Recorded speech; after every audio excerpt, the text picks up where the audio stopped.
Hello and welcome to Fresh Perspectives. My name is Gail, and my guest today is here for his third visit on Fresh Perspectives. His name is Gregg Unterberger, and as you probably know from his previous visits, he is a psychotherapist, is what you're called, and he's married to Colleen Vanderzijden from Lilydale. So it's really quite a lot of fun to have both of them on. Maybe we can get the two of you on sometime together to do something. That would be fun. Yeah, I think so too. I have a harder time getting her than I do you because she seems to only be able to carve out the time once a year. And but this will be the third time you're on this year, so well, anyway, some of you probably remember, Gregg was mentioning that he wrote this book right here, The Quickening, Leaping Ahead on Your Spiritual Journey. And today we're going to talk about one of the topics in the book. It's a type of therapy, I guess, that you do for your patients. Or do you call them clients? Yeah, I call them clients. Oh, okay. Okay. They probably prefer that.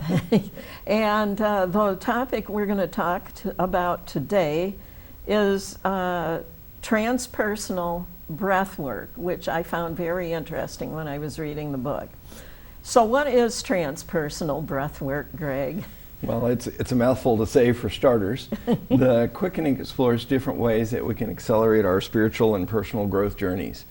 And one of the methods that I describe in there that I developed is transpersonal breath work. And if you'll allow me, I'll give you a little background on it. Oh, good. In 1955, Dr. Stanislav Grof was a student at the University of Prague. And he was one of the first people to receive hallucinogens in a controlled setting. And literally he was sort of agnostic and very mechanistic in the way he saw the world, and was a strict Freudian. And all of a sudden, under the influence of a hallucinogen, he shoots out of his body and has this amazing white light experience, which kind of changed his worldview just a little bit. And out of that, he did about 25 years of research in different universities and at Esalen in California, using hallucinogens in a controlled setting. And again, this is not recreational use of LSD where you're tripping and doing shots of tequila in a hot tub or something.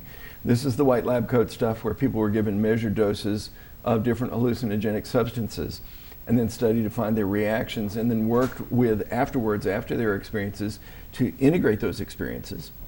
And Grof found that if they were given in the appropriate set and setting, that they could be huge ways to leap ahead on their journey, if you will, in their personal journey for healing and for mental and emotional health. In the mid-70s, for those of the viewers that are old enough to remember this, Richard Nixon and the war on drugs, and came along, and they started to pull all the funding for the experimental use of hallucinogens in laboratory settings, and they could no longer experiment with them.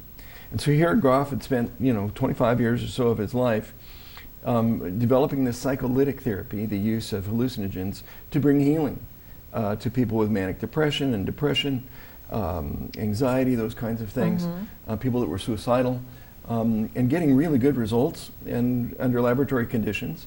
And now he couldn't do any more research with it. Yeah. And so these amazing states of consciousness that were created, Grof said there must be another way to get to them. And so he used a combination of, partly by accident and partly intentional, he found a way, that a kind of yogic breathing that was ancient yogic breathing techniques merged with like really powerful evocative music, sweeping symphonic scores and classical pieces and those kinds of things, tribal drumming, spiritual music from around the world. And he would play this while the people would do this yogic breathing. And he found that they could achieve what he called non-ordinary states of consciousness. In other words, altered states or psychedelic states, mystical states of consciousness, without the use of drugs. Can you imagine that? So not Yes. LSD, no LSD in the room, no ayahuasca, no nothing. People are just doing this kind of circular breathing combined with powerful music in a supportive setting, and they would have these incredible experiences. So along comes Gregg in the 90s, and I studied with Stan Groff and with some other people, and I wanted to do my own iteration of that work, which I developed and called transpersonal breath work, which very similar to Dr. Groff's work, combines a yogic kind of circular breathing, rapid breathing that creates these non-ordinary states of consciousness. And people have spectacular internal visions, psychedelic experiences. They have memories of past lives. Sometimes people that have no experience as mediums, all of a sudden finding themselves talking to grandmother in their mind's eye who died 20 years ago. So the kinds of amazing mystical experiences that we associate with geniuses and saints and things like that, they're now available to us without having to use any drugs. Isn't that amazing? Oh, yeah, yeah. Well, you know, it's funny, the story you just were telling just now, because Ram Dass and Timothy Leary, that's pretty much, they were doing research also on the psychedelic drugs and got defunded also. Yes. And somehow it was getting defunded, so they couldn't do the research with the drugs. Yep. Plus, Ram Dass's birth name was Richard Alpert. Richard Alpert. He was like a mental health professional type. A psychiatrist. Yeah, and he was doing this research, and that's how he wound up. He was going, it doesn't matter how high we would get, we always came back down. And so somehow, I'm not sure if Timothy Leary went with him, but Richard Alpert went to India and became Ram Dass after meeting his guru. And I mean, you know, it's just a fascinating story. They even talked about how there's this latest documentary on him that came out about Ram Dass. In more recent years, he died just a few years ago. I think it was in the end of 2019. But anyways, he went to India and somehow noticed that by practicing the spiritual forms of yoga, you basically didn't have to come down from your high, you know? I mean, basically you were permanently there. Let's see, I think they called his guru Baba Ji, maybe, or something like that. But the thing that got his attention was his guru always knew everything. He knew what Ram Dass's thoughts were and everything else. And I mean, basically, it's just incredible. And then one time, his guru wanted to try some of this LSD. And the guru was an old man at the time, and he didn't want to give him the LSD because what he had was a high enough potency that normally it would kill an elderly person like that. He didn't want to give it to him, but the guru kept on insisting.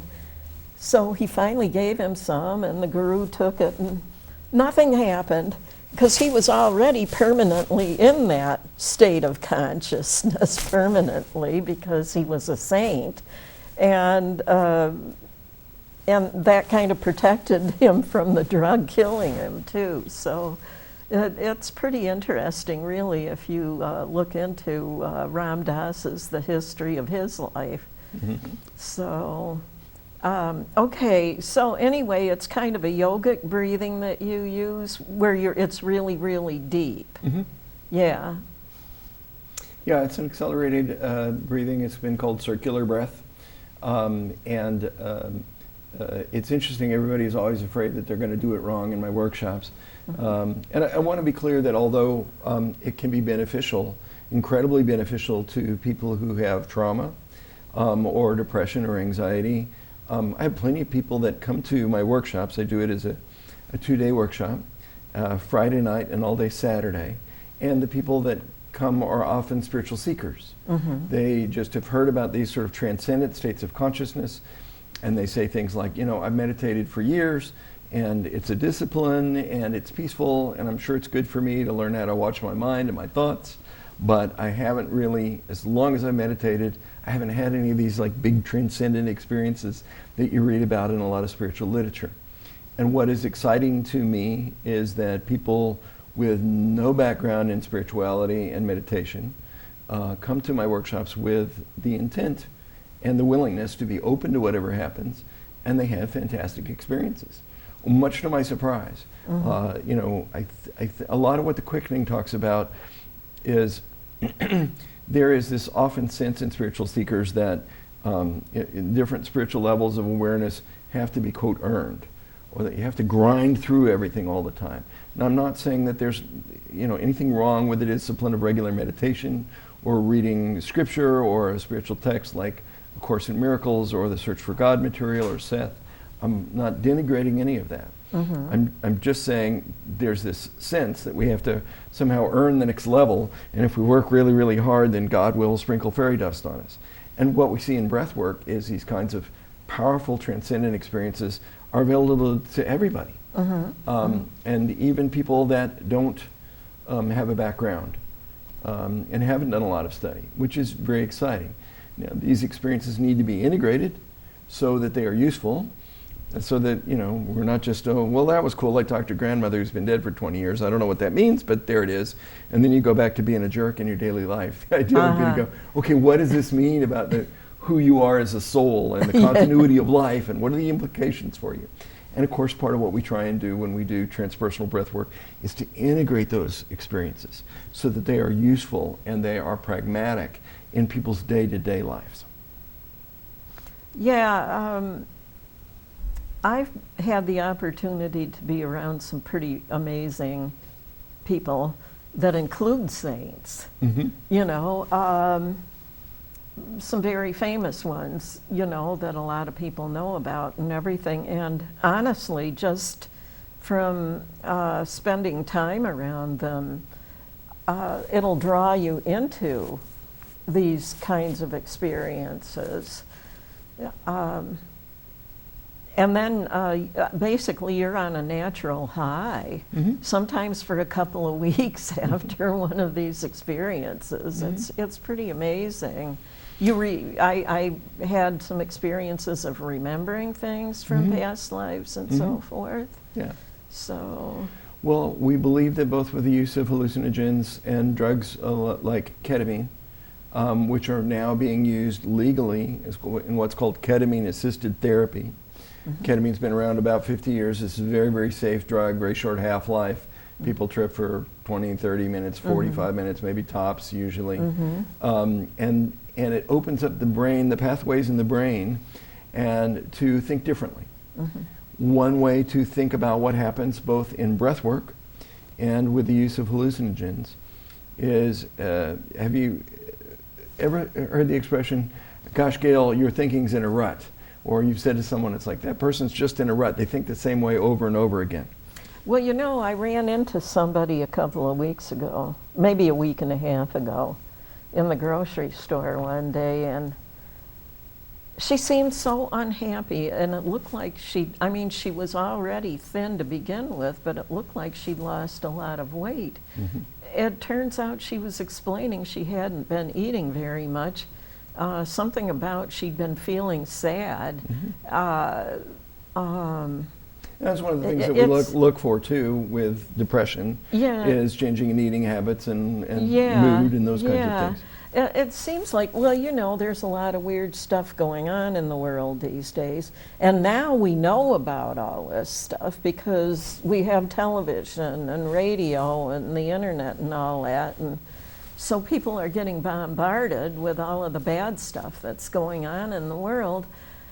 And I guess it's making her, she's making her feel very sad. Yeah. And So as it turns out, our thinking can get into a rut. One way to think about it is Yeah. if you're skiing down fresh snow and the skis cut ruts in the snow, then the next skier that comes along, their skis will fall into those ruts and follow that path. And the same thing is true for neural networks in the brain, which is just a fancy way of saying a traditional pattern, a way of thinking. And the more we think that way, the stronger that belief system becomes.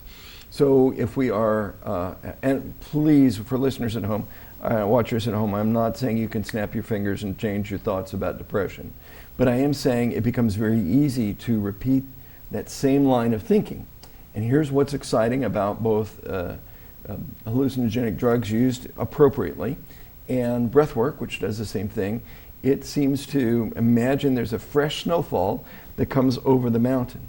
And now the skier can choose where they want to go, and they don't fall into the ruts as quickly. In other words, for several weeks after the use of ketamine, for several weeks after breath work at least, and different hallucinogens, the brain is free to think in ways that it couldn't before. It loosens it from the ruts. It allows different parts of the brain to talk to each other that weren't having a conversation before, if you will, and allows them not only in the immediate experience of breath work, but afterwards to think differently. And it sort of frees the mind a little bit. Now, you've probably heard of Paramahansa Yogananda, right? Yes. He was one of the first people to bring yoga to the United States. And he would talk about all of this stuff and meditation and all of these different things.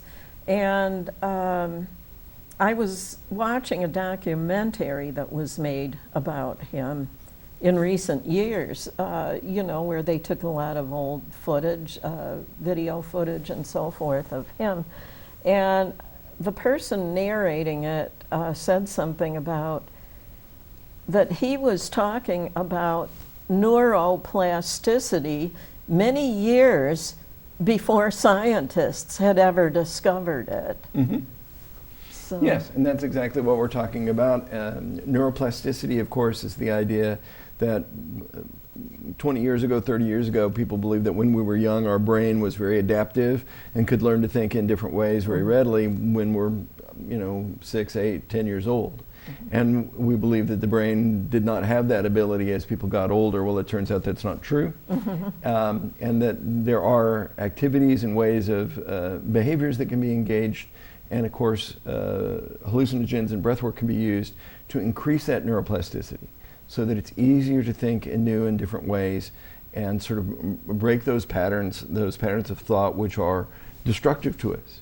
Most of my clients, and maybe some of the folks in the audience that are watching today, you're your own worst critic, right? It's that voice in your head that's going, oh, you suck, or you're bad, or you can never get anything right. And your friends and spouse maybe might be saying something like, oh, you're wonderful, or your cooking's great, or you're really good at basketball for your age, or whatever. And then a little voice in the head takes that all away from them.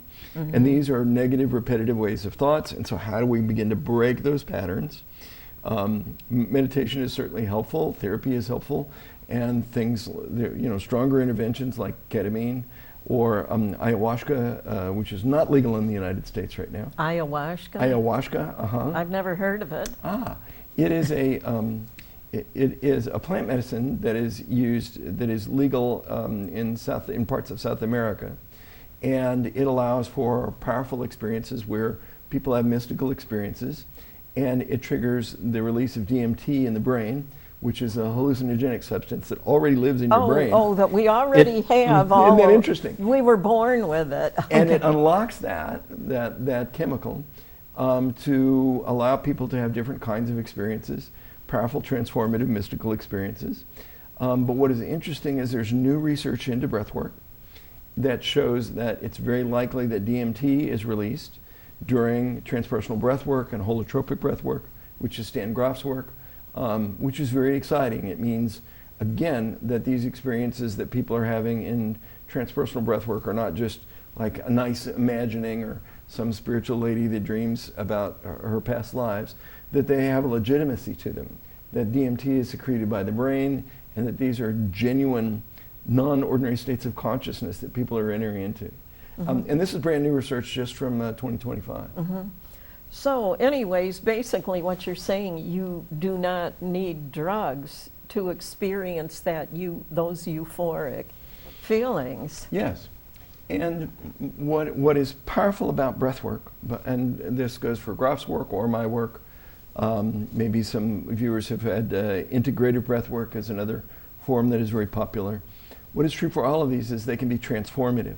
I mean, I think the general public who's not experimenting with drugs or breath work might say something like, oh, well, it's just this blissy high, and then you come down and, you know, that's all there is to it. Some people, you know, I tell a profound story in my book, The Quickening, Leaping Ahead in Your Spiritual Journey. I was working with a client, and I'm obscuring the names and changing some details because of course, client yes, confidentiality is very important to me. But this young lady was in an abusive relationship. Now, she would say things like, well, he's not like my ex-husband who used to beat me.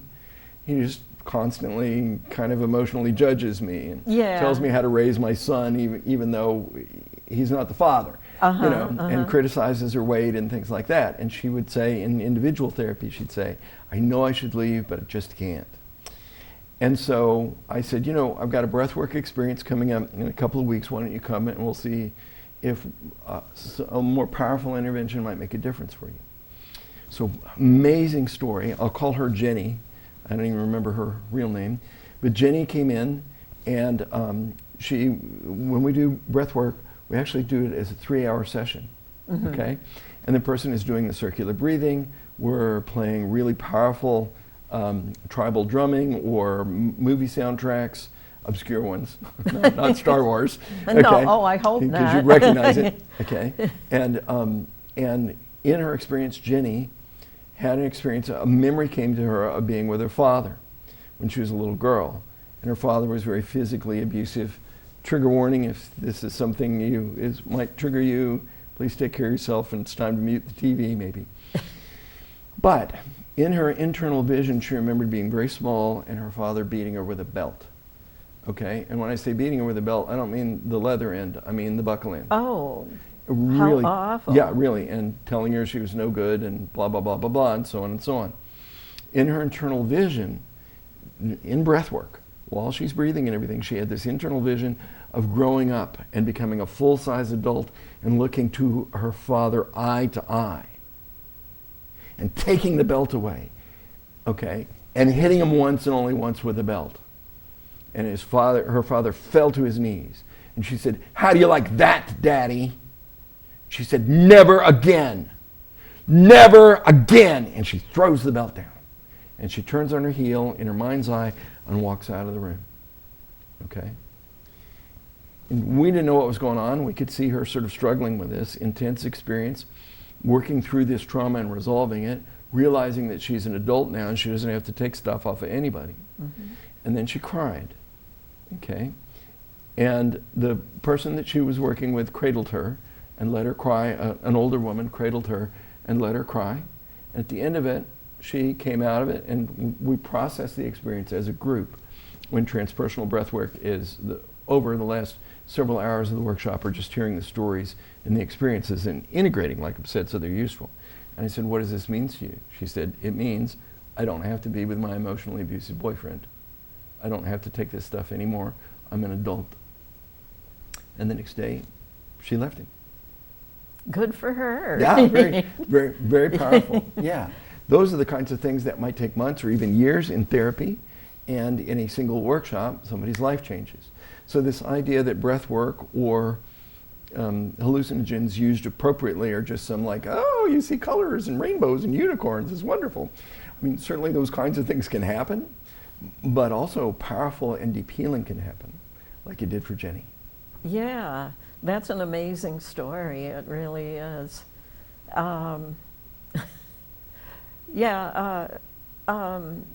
Did you want to we've still got almost half an hour. Did you want to go into that other story we were Yeah, talking I'd be about? delighted to. Yeah. There are so many stories that have come out of breathwork that are, to me, are miraculous and amazing. Yeah. One of my clients, we'll call her, let's call her Sally. Okay. And Sally was a high-power, six-figure executive. And she had this weird fear of paper. Okay, can you imagine that being, it's like, poor Sally, she'd say to me, okay, heights, I get it. Snakes, I understand. But paper? What is the matter with me? Why would I be afraid of paper? Well, it turns out it wouldn't be paper like lying on a table. Okay. But if there was like a bulletin board in one of the hallways in the office where she worked, and there would be some things pinned to that bulletin board, or cork board, okay? And it would be pinned up there, and the top corners were pinned, but the bottom wasn't. And a gentle breeze would go through, and the paper would lift off a little bit, okay?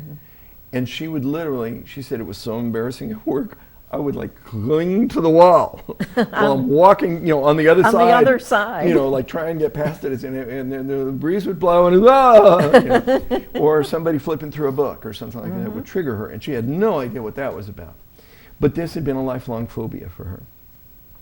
We did not go into breath work. She did not come to breath work anticipating intentionally to work on this, okay? But we knew it was an issue for her. And so in her internal vision, let me give you a little background on how breath work works. On Friday night, we get everybody together that is there. Usually it's a small group, not more than usually 10 or 12 people, okay? So it's very intimate, and we explain how breath work works and what to expect and how to do the breathing, because everybody goes, oh, I'm probably going to screw it up. That inner critic again, right? And they don't. They do fine. And then they pick a partner that they want to do the breath work with. And in the morning, so you have to have even amounts of people. Yeah. Or if I'm working with an assistant, I'll bring them in. And so half of the group lies down, and we have blankets and mats and pillows and all kinds of things for them so that they'll be comfortable and feel safe. Okay, and then each person will partner with another individual. One person will do the breathing, and another person will act as a so-called sitter. Okay, so the sitter's sole responsibility is to take care of the person breathing and having the experience. So they can bring them water, they can bring them Kleenex if they start to cry, if they need a hug, and if they ask for one, they'll give them a hug or whatever, or bring comfort. If they're cold, they'll get an extra blanket over them or pillows around them. Their sole job is to take care of the breather while they're having the experience. And the breather breathes for 3 hours. Now, I know what you're thinking. People say, 3 hours, I'm going to be bored out of my skull. I can't even meditate. How could I possibly, breathe for 3 hours? Well, here's what's interesting.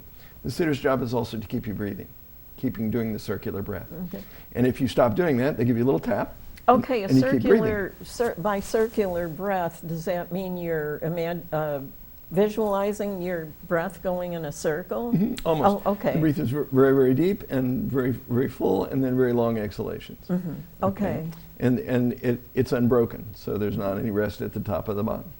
And so then the individual is breathing and having the experience. The sitter is right there with them, looking after them. And it goes on for 3 hours. And if the person that is doing the breathing slows their breath down or forgets to breathe in that pattern, the sitter will be able to let them know we usually work out a nonverbal signal, a little tap in the shoulder or on the forehead. Okay, and then that keeps this person breathing so that they can maintain the non-ordinary state or mystical state of consciousness. Okay, and so then they breathe for 3 hours, and the sitter is right there with them, taking care of them. And then we have lunch. And then after that 3 hour session, and then they switch places, and the sitter becomes the breather, and the breather becomes the sitter. Okay. Okay. So, in other words, this goes on for 6 hours because you do 3 hours for the one. 3 hours in the morning, 3 hours in the afternoon. Okay. Yeah. Okay. And then you take a break for lunch. Yeah. Oh, yeah. Absolutely, and stretch and everything because it's pretty intense. And then the last few hours of the workshop into the evening till about 7:30, we integrate the experiences. So that these, again, they're not just bliss experiences or, oh, I beat my dad with a belt, I'm a horrible person. It's like, no, that's just symbolic of you growing up and recognizing you have your own power, okay? So that people make sense of these experiences and we ground them. And that's very important so that they just, it's like like we talked about in dreams, if you don't interpret the dream, it's interesting, but it's not really very helpful. So back to Sally. So Sally has this fear of paper. And she goes into the breath work, and she's breathing, and all of a sudden in her internal vision, she's in a wind tunnel. And papers are flying everywhere. This is very literally her worst nightmare. And of course the paper is spinning and the corners are coming at her. And in her internal vision, they stick to her because the wind is so strong, and it's almost like she experiences them as critters crawling on her or something like this, okay? And she's absolutely terrified, okay? And they just keep coming and coming and coming and coming. And she starts to duck and make herself small so that the paper won't get her, okay? And then she all of a sudden realizes that she wonders if she can grab them out of the air so that they won't hurt her. And so when she grabs one of the flying pieces of paper in her internal vision, it turns into a rock. She drops it. Thunk. And then another. Thunk. And another. And another. And another. And another. Until all of a sudden the wind dies down, the paper stops falling, and she is standing on top of a rubble of rock. It's all below her. It's all beneath her. Okay? And nothing, she's no longer scared of the paper. And then suddenly, she has a memory that she'd completely submerged into her unconscious. And in that memory, someone had come to school with a patch over their eye because they had a paper cut in their eyeball. And she saw that. And it gets weirder. In that same school year, the same thing happened to another kid. And she was probably in 2nd or 3rd grade. So she'd seen both of these kids come in with an eye patch, and she had learned that paper was dangerous and it could blind you and kill you and hurt you or whatever. That was her experience as a 2nd or 3rd grader, was that paper was very, very dangerous. Okay? And when she put that together with her experience, she was no longer afraid of paper.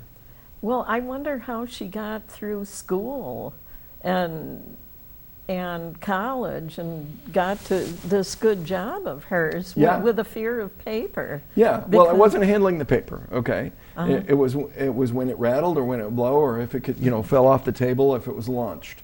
Because of course, the idea, like if paper's on it and there's a paperweight on top of a stack of papers, that didn't frighten her. And she could read a book, okay?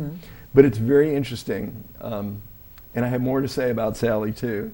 But at the end of the workshop, she was holding some of the paperwork that we'd handed out, some of the worksheets we'd handed out in the thing, and it was a little warm in the room. And she was talking to me, and she'd go, it was just the most amazing experience. I used to be terrified of paper. And here she is waving this loose leaf paper, about 6 pages on her face, and she went, oh, that would have driven me crazy 3 hours ago. And she kept fanning herself with the paper right next to her face. So clearly, she was completely cured of the phobia in a single 3-hour session. But that wasn't her only experience. She had another experience in the same 3-hour session. She had always heard as a little girl about her great aunt. Her great aunt, we'll call her Great Aunt Lacey. And Great Aunt Lacey died before she was born. And but people would say to her, you remind me, Sally, you remind me of your Great Aunt Lacey. She was really spunky like you are, and she had like this sparkle in her eye and a great sense of humor, and didn't take guff off of people. She's just a really amazing woman, and she drove her own car. She drove her own life. She knew where she was going and what to do. And she goes, I so wish you could have met her. And so after all the business with the paper and the rubble and everything, she drifted into this space where she was seeing sort of clouds and colors and rainbows. And all of a sudden, this face comes into view. And it's Aunt Lacey. And she said, in her internal vision, she said, oh, Aunt Lacey, how wonderful that you've come to see me.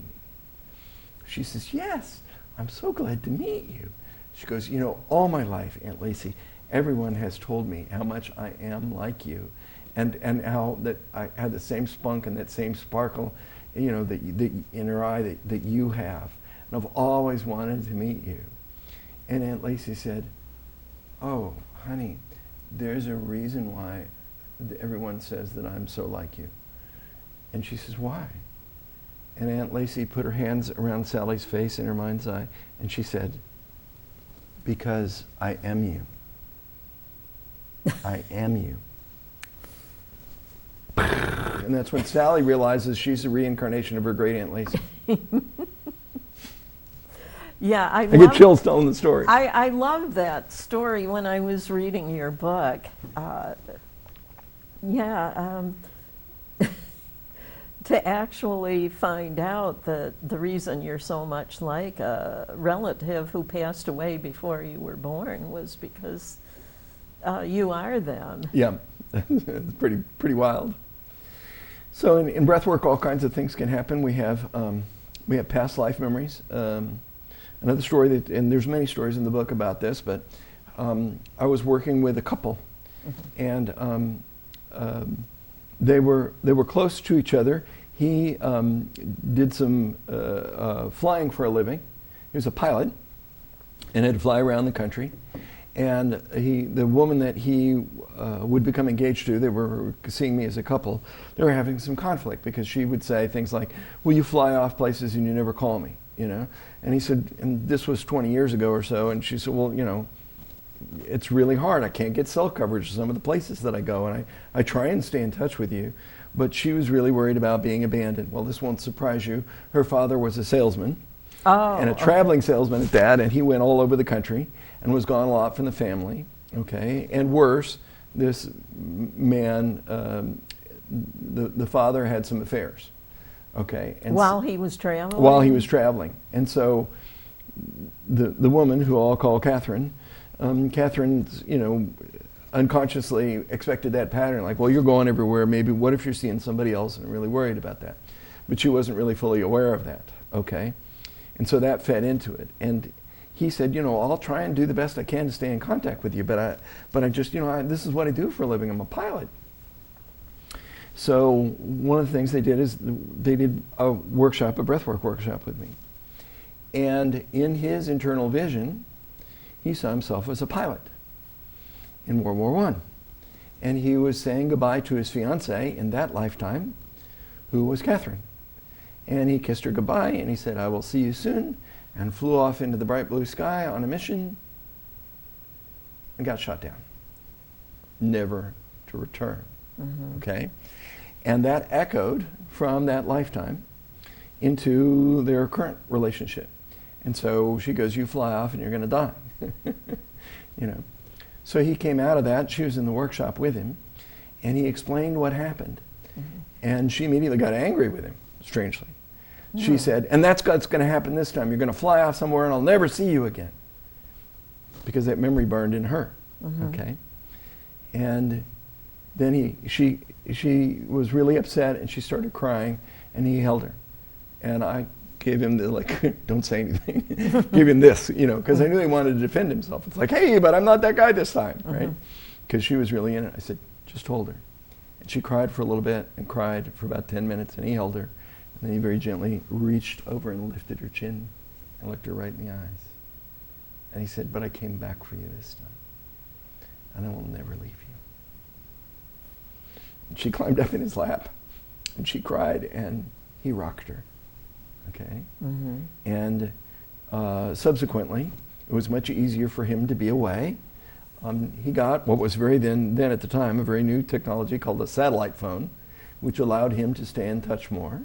And I reminded Catherine that it was unlikely that her boyfriend would get shot down over Birmingham on a commercial flight, that we weren't at war, okay, and that she needed to remember that about him, and also that you know, that he was always coming back, and honestly, we had seen no signs. I mean, people sometimes, when I tell this story, they say, "Well, what if he was, you know, sleeping around on her?" It's like, I saw no signs of that. And when I asked Catherine, I said, "Is there something that makes you suspicious?" It's like, "No, nothing." So, you know, I don't think we were being bamboozled here. And he wound up marrying her, but not before she got a prenup. So that if he did pass, he'd make sure that she got her share of things, you know, which is understandable given the fact that he died in a previous lifetime. So some amazing, really, really interesting and beautiful stories, and great healing came out of this. They could have broken up over that, but they didn't. Last time I heard, some about 10 years ago, they were still happily married. Oh, that's good. Yeah. That's good.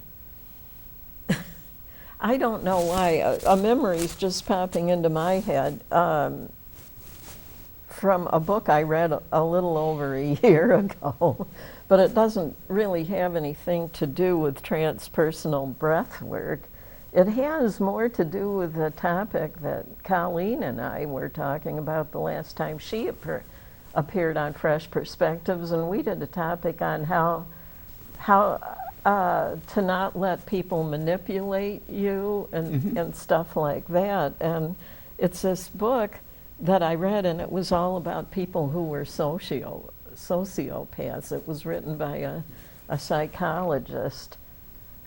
Does that fit into transpersonal breath work at all? Probably not. Well, what I would say is that there is an opportunity sometimes, like the story that I told about Jenny, who was beaten by her father, to overcome that. To rather than be, if the waters that we swim in as children is that we are manipulated and constantly have to do someone else's bidding to even get the slightest crumbs of love, then in many ways we will accept very little from other people.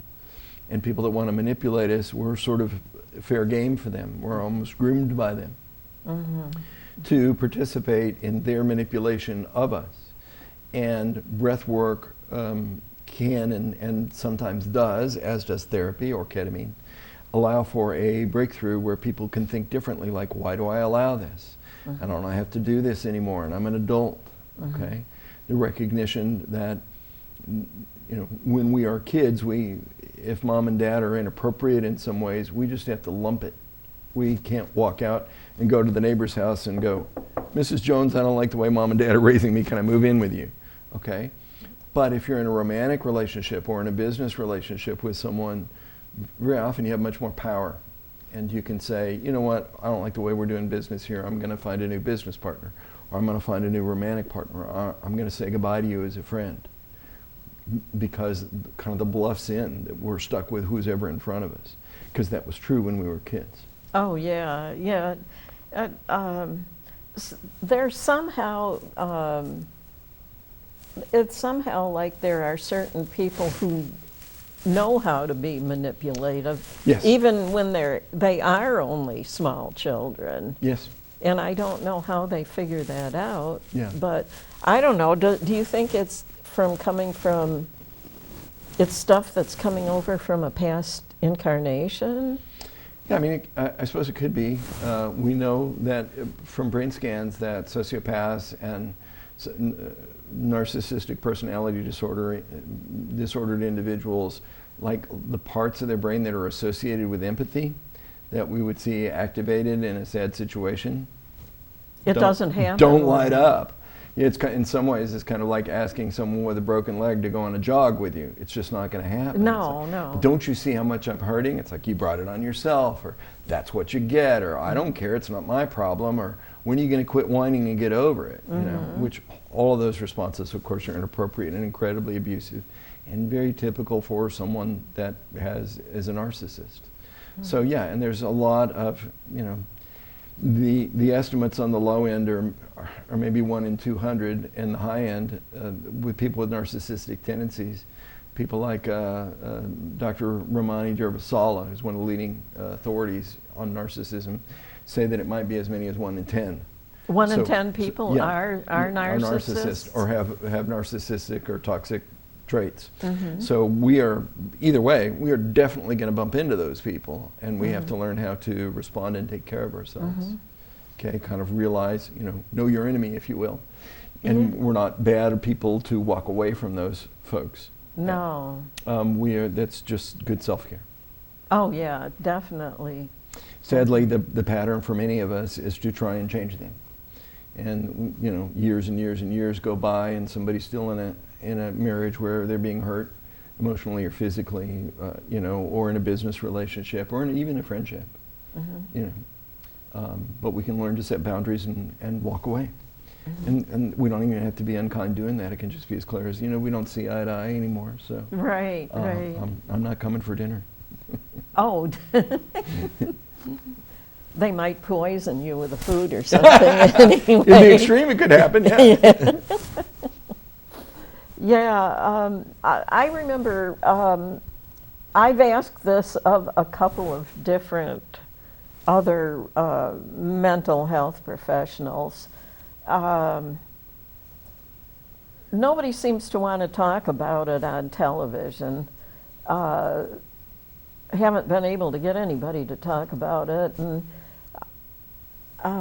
the question was,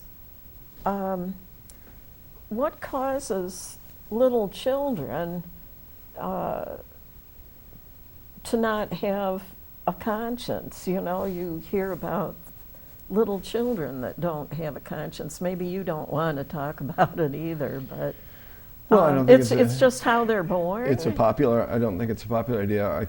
I think, you know, and I'm hardly an expert in this, so take this with a grain of salt. But from what I understand about sociopathy and narcissism, their brains are wired differently. Literally. Literally differently than yours or mine is. And we can begin to look for those things. They can show up when kids are really young, like they're bullies, or they set fire to things, or they torture animals. Okay, and we have to understand these people. I'm not being unkind here. I'm being honest. Just like, again, coming back to the broken leg analogy, you can't ask somebody to go for a job if they have a broken leg. No. And what we're asking these people is, why can't you be empathic and see into my world? It's like, I have no capacity for that. Okay, people will say, you know, they'll ask a sociopath, why'd you kill him? It's like, I want to see what it'd feel like to kill somebody. Yeah, I've even heard of like teenagers doing that exact thing that you just mentioned. I always wondered. I mean, it would be interesting. The same way we would go, like, I want to try downhill skiing because I want to see what it feels like. Okay, but that doesn't require killing anybody. Right, exactly. Yeah, and so literally they don't think in those terms, and that's really hard for the rest of us who are, the term would be neurotypical. Okay, like who think like the balance of us, and that's what's so crazy and frustrating. Okay. And because these people are exploitive, and they can be very charming, they rise to positions of power in politics and in business, and they, you know, because they are successful financially. That's what and if you're manipulating a bunch of people, you can do a lot of things in business. That's what I read about people like that, is they become very successful. Yeah. And there are varying degrees of this. There are narcissists who are self-aware, who are not murderers, okay, but they recognize that they have to be careful how they use their power, and they use it diplomatically and even sometimes in good ways. So it's not altogether a burden for society, but these people have the capacity to be exceptionally exploitive and unempathic, and that can make them very emotionally dangerous for us, or to be in business with them. So the public at large needs to educate themselves about that, so that they're not expecting this, like, but you're not behaving normally. It's like, nope, that's not what I do. Yeah, that's why I was reading the book, you know, because I suspected that certain people who had been in my life and treated me not nicely were probably sociopaths. It was a book so that you could kind of recognize, like maybe who your neighbor was or something. That was one. So I think that's why the book was written, so that you would, you're kind of, if you're allowing them to manipulate you to act in certain ways, then you're giving them what they want. Yep. So the more we acquiesce to people that are, you know, have those kinds of toxic traits, then the more they are likely to exploit us. It's like, oh, this works, I'll do it more. Okay. So we set boundaries, and then if they won't respond to those boundaries interpersonally, we can step back from those relationships. And in the extreme, if somebody's a true narcissist, this is the conventional wisdom, is go no contact. Don't have anything to do with them. Yeah, it's like if that person's done you over in business several times, and now you know who they are, then don't go into business with them and don't return their phone calls. And, right. You know, like that's the number 1 strategy, and that's conventional wisdom for it. And again, that's hard because we don't want to think of ourselves as being judgmental or being unkind, but sometimes, you know, you just have to take care of yourself. Yeah, I remember when I was studying metaphysics when I was a lot younger. I remember the teacher saying to be careful who you hung around with. Mm-hmm. So, did I get too far off the topic? Well, I think these are all things that apply to some of your To a certain your audience. Yeah.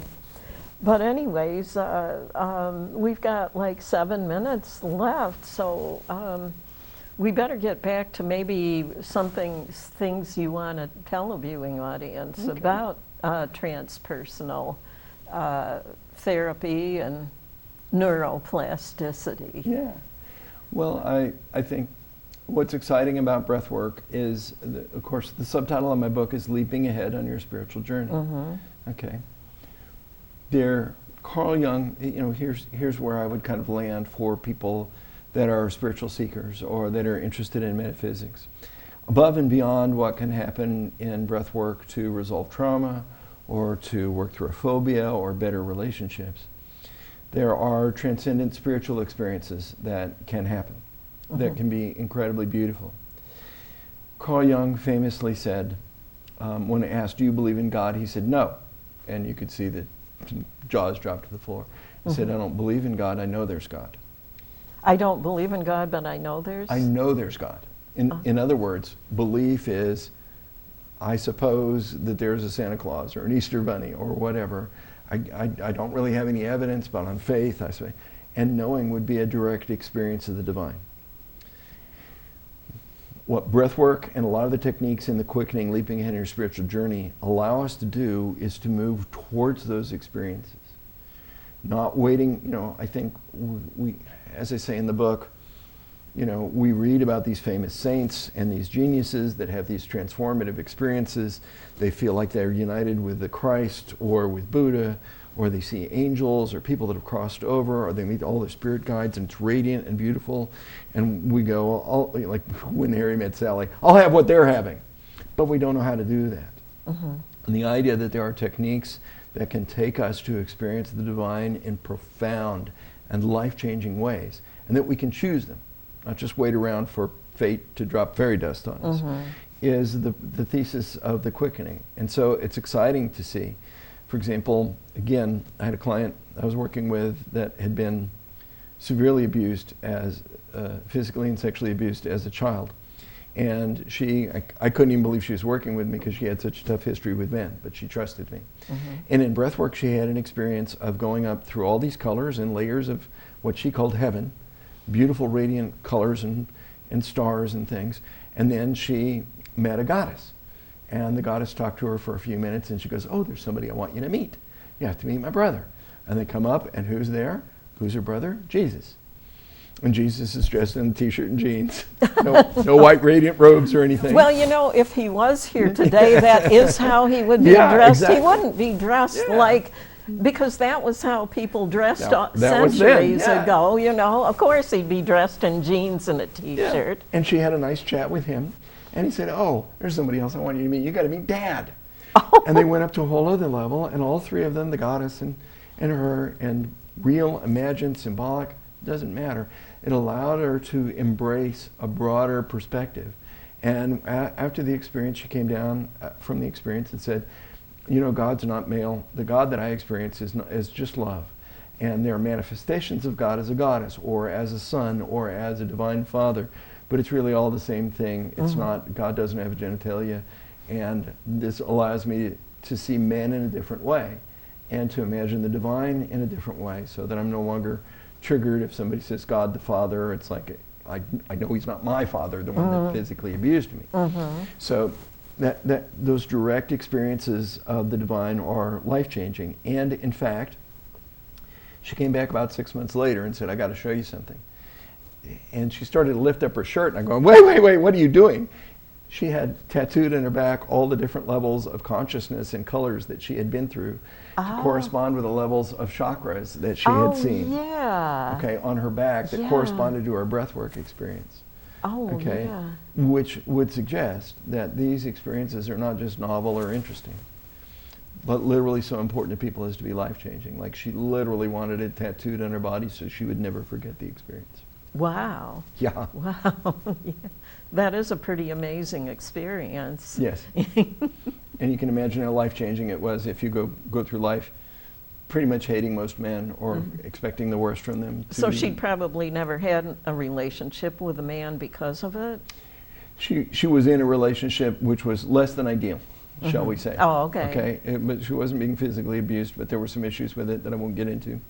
But it allowed her to see and understand that and make choices and be able to tell him no in certain ways that she had not been able to before. So did that work out? Did that improve her relationship, or had she left him? No. She stayed with this guy. He might have been less than an ideal partner, but this was not somebody that was emotionally or physically abusive to her in this case. So, but it allowed her to see him in a different way, and also to set different boundaries in the relationship. It's like I'm my own person, and the Jesus and the Heavenly Father that I met and the Goddess that I met loved me and understood who I was and valued me. And so therefore I can too, and I can say no to things that I don't like and say yes to things that I do. Oh, okay, yeah. It sounds like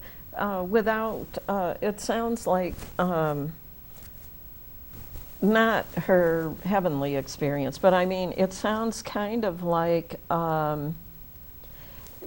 if your relationship isn't perfect,